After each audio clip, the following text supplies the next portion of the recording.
What makes a good ship design? I don't know, but I'm no stranger to recurring design elements appearing throughout history and in the current day. Good designs seem to keep adopting the same elements. The newest ship in Star Citizen looks similar to ships from other fiction, and it's not the only one that has. But are heavily inspired, copied, or even coincidentally similar designs lazy? Or is there more to how each ship is made? Let's take a look at some of the Star Citizen ships that have some pretty strong similarities to other ships, their differences, and whether they're good. Thank you for coming to my Tomato Talk.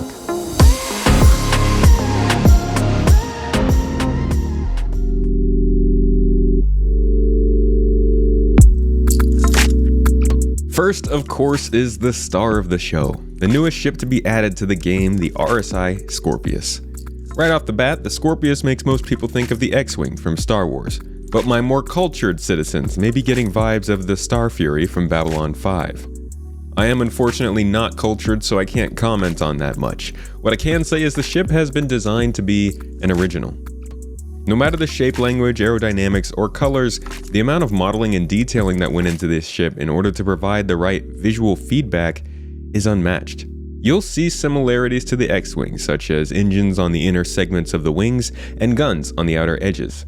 But then you see the distinct differences like the cockpit placement, the design language from blocky and disjointed to sleek and stylish, the hidden missile housing, the transforming turret, and of course the more swept-back wings.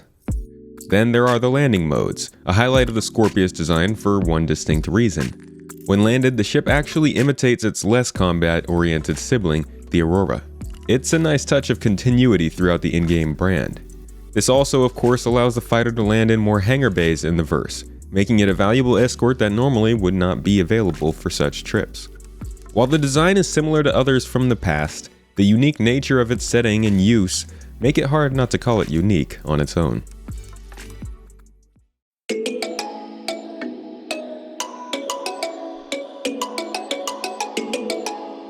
The Nomad was an interesting occurrence in the verse. It was a bit out of the blue, though I did make the prediction 7 months prior, I'm quite proud of that. And it didn't seem to play off the company's known design language as much as someone might expect. However, being only Consolidated Outland's second ship in the game, that design language hadn't really been established yet. Since then, the Hover Quad has further solidified the direction, but it still garnered a lot of comparisons to the elite dangerous ship, the Asp Explorer, by Lake and Spaceway, or to a horseshoe crab. The monolithic design of the Nomad gives it the same wedge flying through space kind of look, all the way down to the central spine from the cockpit.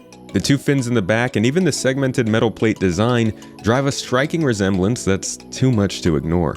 However, size is a big differentiator here, as the Asp is about 56 meters long and 20 meters tall, while the Nomad is 26 meters long and 10 meters tall. The size difference is huge, but you can't deny the designs are very similar in a general sense. And while one ship has two cockpits, a great view, and a strength for exploration, the other has one seat, a full living quarters, a cargo bay, and a utility mount for a tractor beam. As function drives design, you can see where these two begin to differ. The Nomad ends up being another example of a similar ship constructed to accommodate higher detail.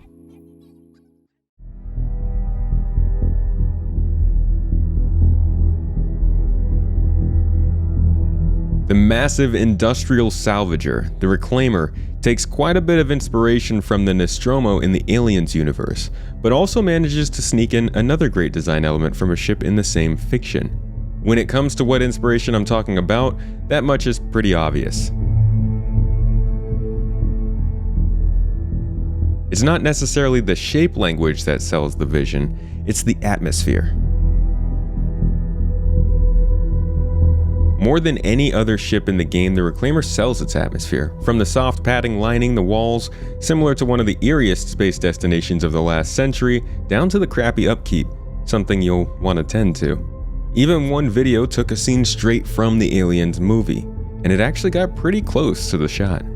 Then there's the landing gear, which also houses the VTOL thrusters for atmospheric landings, something similar to another ship from the Aliens universe. The creepy ambiance of this ship, the padding in the hallways, the mess hall, which looks very similar as well, it all screams alien. While it's no direct copy of the Nostromo, you can really see the inspiration, and I think this one is one of the best translations into the game.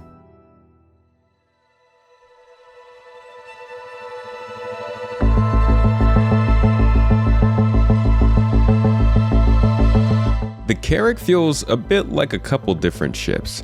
The heavy exploration vibe and general shape make me think of the SR-2 Normandy, but the cockpit actually harkens back to the same ship we saw earlier, Prometheus.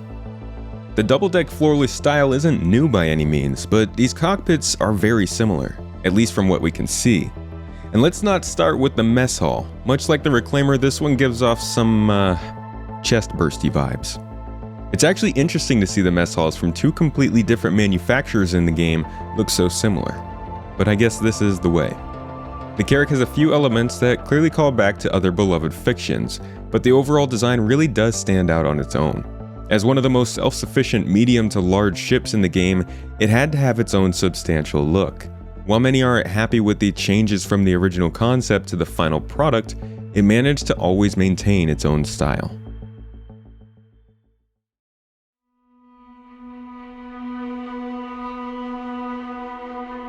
The Vulture is a funny case. A similar design to a ship from EVE Online, it's also been said that the design is heavily based on the hovercraft which is designed by the same manufacturer in Star Citizen. It's a convincing suggestion, and there are obvious places both could draw inspiration from, like a combine harvester or something like that.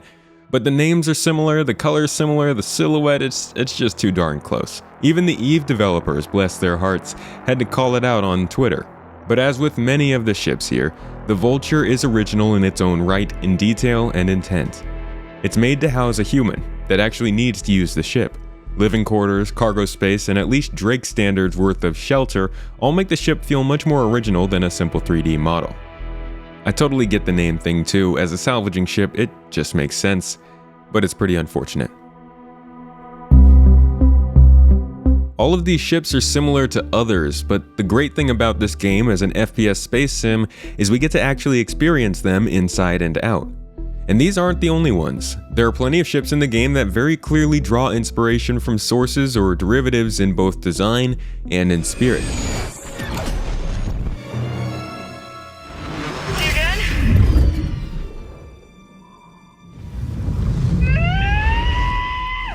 Some inspirations are from sci-fi, and others are from the current day.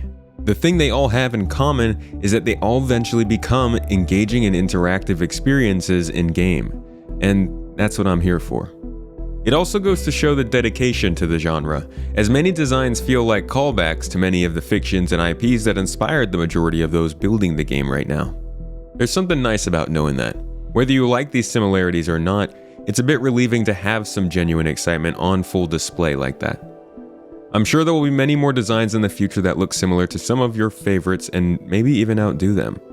If you want updates on when those ships might be coming, consider subscribing to the channel. And if you're looking for more content, check out my other channel as well, Space Tomato 2. I hope you learned something new in this video. I'll catch you in the next one.